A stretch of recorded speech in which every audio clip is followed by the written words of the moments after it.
बहुत समय पहले की बात है। एक नगरी में रामू नाम का एक व्यक्ति रहता था। वह अपनी जिंदगी से बहुत परेशान हो चुका था। रामू अपने नगर के एक अमीर सेठ के यहाँ साफ सफाई का काम करता था, लेकिन उसे जो सेठ के यहाँ से तनख्वाह मिलती थी वह बहुत कम थी, जिसकी वजह से वह अपने परिवार का खर्च भी नहीं चला पा रहा था, जिसके कारण उसके परिवार वाले उसे बहुत ताने मारते और राजू की पत्नी भी उसे बहुत भला बुरा कहती। उसके घर वाले उससे कहते कि तुमसे अच्छा तो तुम्हारा मित्र है जो बहुत कामयाब है और पैसा भी बहुत अच्छा कमाता है, और तू तो बहुत नालायक और नकारा है। तू अपने जीवन में कुछ भी नहीं कर सकता। यह सब बातें सुनकर रामू सोचता कि भगवान मेरे साथ ही ऐसा क्यों कर रहा है। रामू अपने घर वालों के ताने से बहुत परेशान हो चुका था। उसे कुछ भी समझ नहीं आ रहा था। फिर एक बार उस नगर में एक महात्मा आए। वह लोगों को अपना प्रवचन सुना रहे थे। रामू भी महात्मा के उपदेश को सुनने के लिए गया। महात्मा अपने उपदेश में कह रहे थे कि हम मनुष्यों को अपने कर्मों पर ध्यान देना चाहिए। जो व्यक्ति अच्छे कर्म करता है वह अपने जीवन में कभी दुखी नहीं रहता। हमें आलसी नहीं बल्कि मेहनती बनना चाहिए।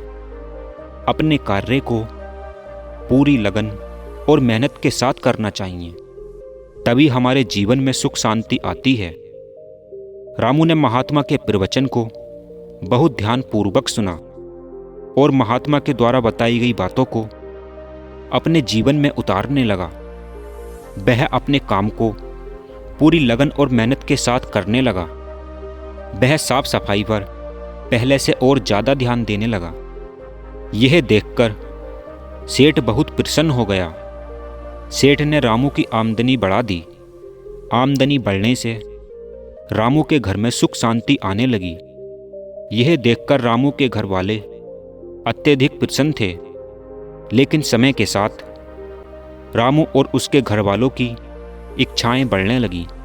उनकी ज़रूरतें बढ़ने लगीं, जिसके कारण रामू का बढ़ा हुआ वेतन भी कम पड़ने लगा और फिर से घर में कलेश होने लगा।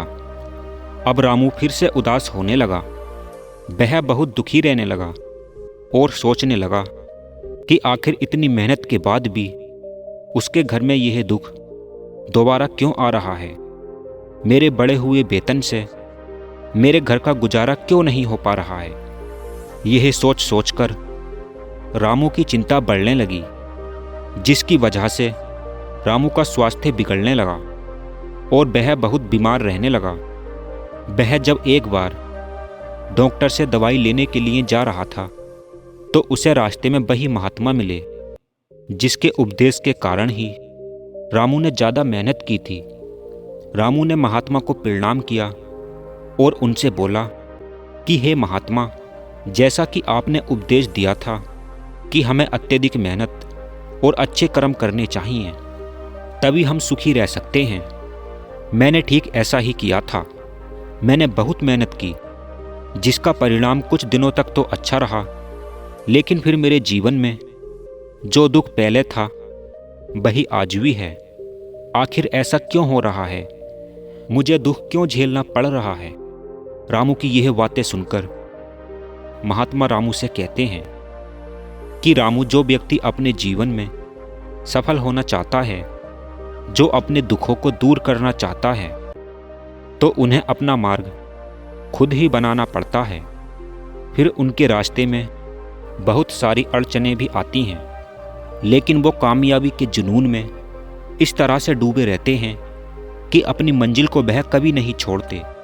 अगर तुम्हारी इच्छाएं बड़ी हैं और तुम अपने जीवन में खुश रहना चाहते हो, तो तुम्हें अपनी नौकरी को छोड़कर अपना कोई व्यवसाय शुरू करना चाहिए, क्योंकि नौकरी के वेतन से तुम्हारी इच्छाएं पूरी नहीं हो सकती हैं, जिस वजह से तुम्हारे घर में कलेश बना रहेगा। जैसा कि मैंने बताया कि तुम्हें अपना मार्ग अलग चुनना होगा, तो तुम्हें बहुत परेशानियों का सामना भी करना पड़ेगा। जो भी कठिनाइयाँ तुम्हारे सामने आएं, उनका सामना करना, और अगर तुम्हें अपने कार्य में हार मिलती है तो तुम अपनी उस हार से निराश मत होना, बल्कि उससे कुछ सीख कर दोबारा प्रयास करना। और लोग तुम्हें पागल कहेंगे, तुम्हें डराएंगे, तुम्हारे रास्ते में तरह तरह की मुश्किलें पैदा करेंगे, तो तुम्हें इनका सामना भी अपने शांत मन से करना होगा, तभी तुम कामयाब हो सकते हो। फिर रामू महात्मा को प्रणाम करता है और उनसे कहता है, हे महात्मा, मैं आज से अपना रास्ता स्वयं चुनूंगा और अपने काम को पूरी लगन और मेहनत से करूंगा। रामू अपने घर वापस आ जाता है और अपना व्यवसाय शुरू करता है, जिसमें रामू बहुत मेहनत करता है। उसके सामने बहुत परेशानियां आईं, लेकिन वह उनका सामना करके प्रयास करता रहा। और कुछ महीनों बाद जब उसे अच्छी खासी कमाई होने लगी, तो उसके परिवार से दुख जाने लगे और सुख आने लगे। फिर रामू धीरे धीरे नगर का बहुत अमीर व्यक्ति बन गया। अब जो लोग रामू का मजाक बनाते थे, तो वह रामू से मिलने के लिए तरसने लगे। वह यह जानना चाहते थे कि रामू ने यह कैसे किया। रामू को भी अब यह पूरा एहसास हो चुका था कि हमें कभी भी अपने आप को किसी से कम नहीं समझना चाहिए और अपना रास्ता स्वयं चुनना चाहिए।